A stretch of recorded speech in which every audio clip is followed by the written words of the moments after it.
يقول لك مسلسل في ام بي سي جايب العيد. طبعا القناة كلها جايبه العيد، لكن هذا شكله جاب طبعا القناة هذه لغز معروفة، ما تدري هي سنية شيعية مسيحية. علمونا طيب عشان نعرف. يعني انشأوها وقوموها مسيحيين، رأسوها الحين شيعة، ملاكها سنة. طبعا المقطع المنحط يعني اللي هم نزلوه ان شيخ يكلم حريم ويقول لهم انتم لازم تطلعون للجهاد، جهاد النكاح. طبعا يردون الحريم باللهجه الخليجيه وتقول الحمد لله لك يا رب 20 سنه عنوسه، الحين بالحلال ابدور على رجال وكل يوم في بيت واحد.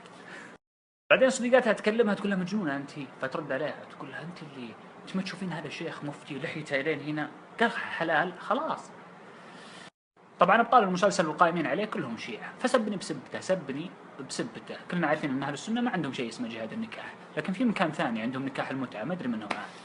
طبعا بعدين يلفون يدورون على حلقات تحفيظ القرآن وان فيها وانها اماكن مغلقة وتتربي دواعش.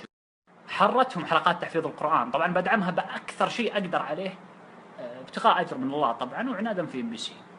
وطبعا الحسينيات يعني والاماكن المغلقة اللي فيها دائما ما تطلع رجال دولة، دائما ما يقتلون عسكر، ما يسوون مشاكل، ما يدخلون ار بي جي.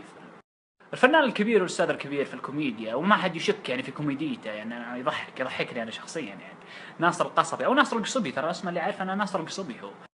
طبعا الرجل دائما يتكلم عن ارهاب السنه، وكل رمضان هو مصبح ومسي عليهم، ويجيب الشيعه على انهم طيبين كذا وحسينيات.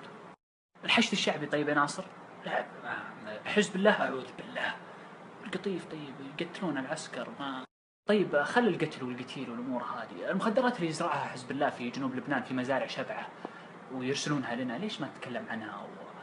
كان الرد للاستاذ ناصر القصبي انه لا كيف انا ما اصير طائفي اذا تكلمت عن الشيعه، تبوني اروح والقط اشياء الشيعه كذا اصير طائفي. الحقيقه من ريما تقول ليش انت مثلت عن داعش ومو عن الشيعي، وفي شخص اخر يقول ليش ما تنتقد التطرف الشيعي مثل ما انتقدت التطرف السني. طبعا هذا السؤال اكيد جاك على منشنك في كثير من المرات. يعني الحقيقه للاسف الشديد